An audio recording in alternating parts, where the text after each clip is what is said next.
Hey everyone, welcome back to the channel. Welcome back to ECRC, and today we have something very special, the Kyosho Salute, and I bet most of you have never seen one.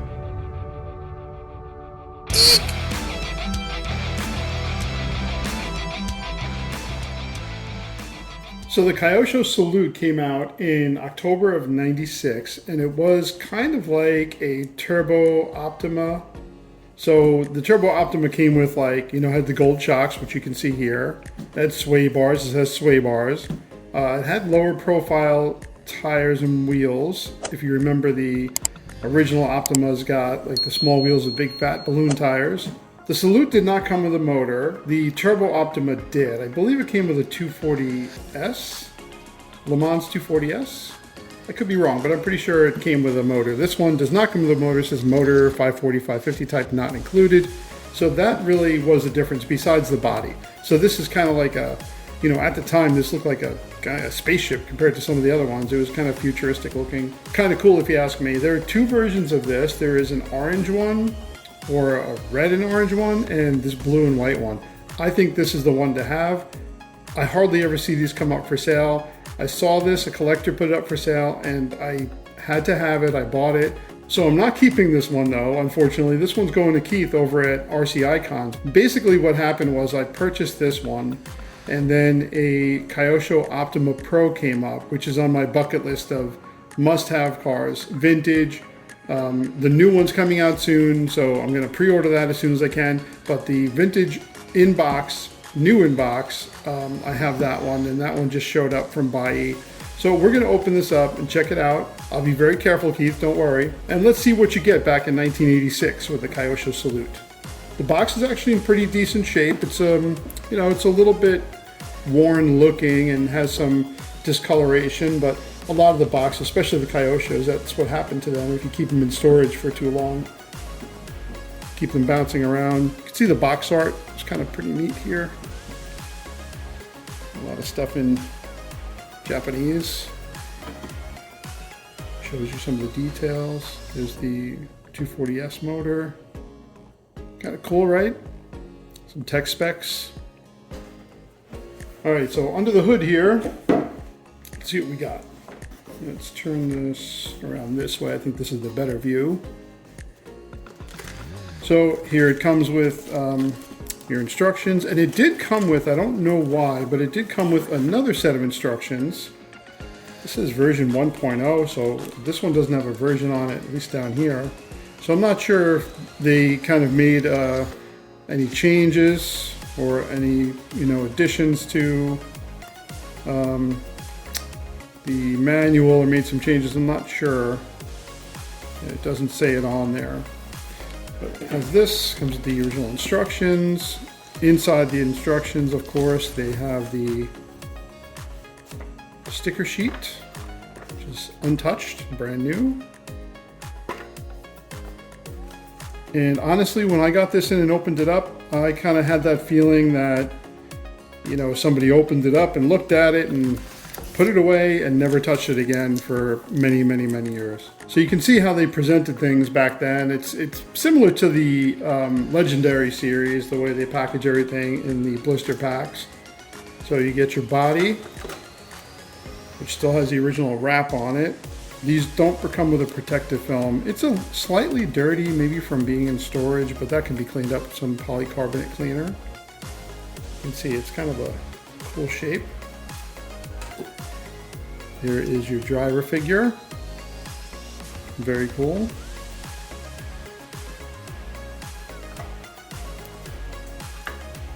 This is the rear wing. If anyone has a Salute, this is the only thing I'm not sure about. It's a little bit different color. It's like a tint. I'm not sure if it came like that. Everything else is all original, so I can't imagine that this wouldn't be, but I've never seen this before. The driver figure has like a tint on it. It's almost like it's smoked. And it's got a different film, like a blue film over it. So this came with this other gear too I was looking at. Little Tamiya connector.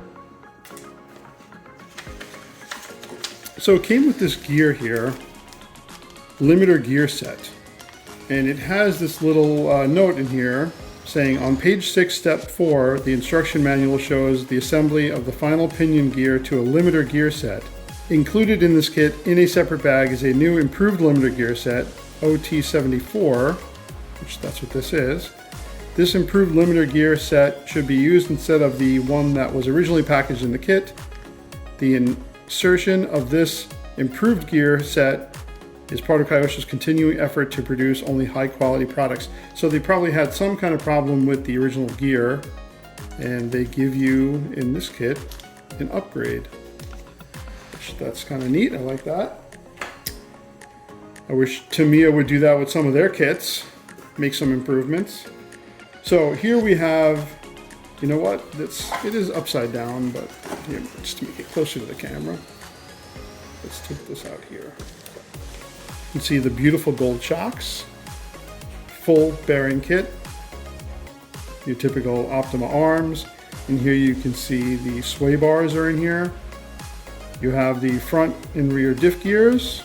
This is where the motor would normally go, but instead you got some wires here. You got your resistor cover. Okay, so here are the kit tires and wheels, and it looks like, yep, I'm not going to take them out. These are the original wheels and tires, obviously. See how they pack them up.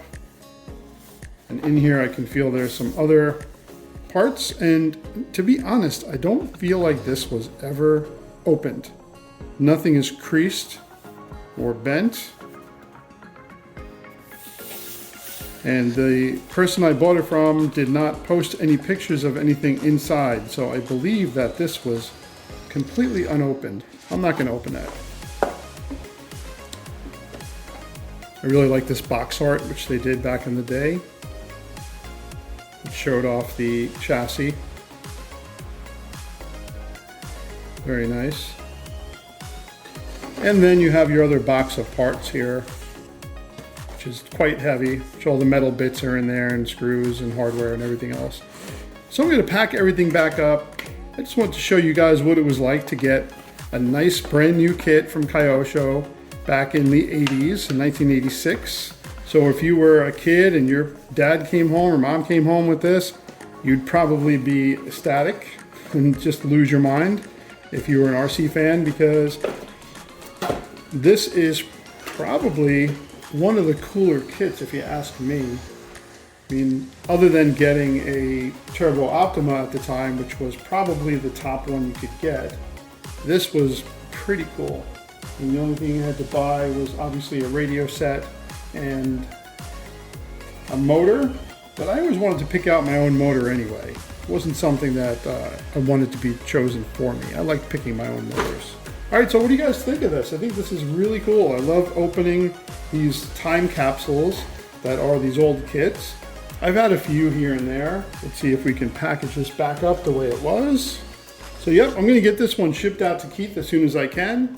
I thought you guys would like to see it, a new vintage in-box kit.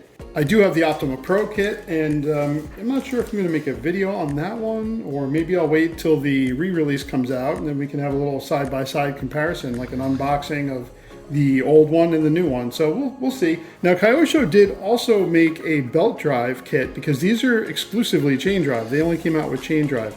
So they did make a belt drive, and I forgot what option house part number that is, but I do have one new in the blister pack.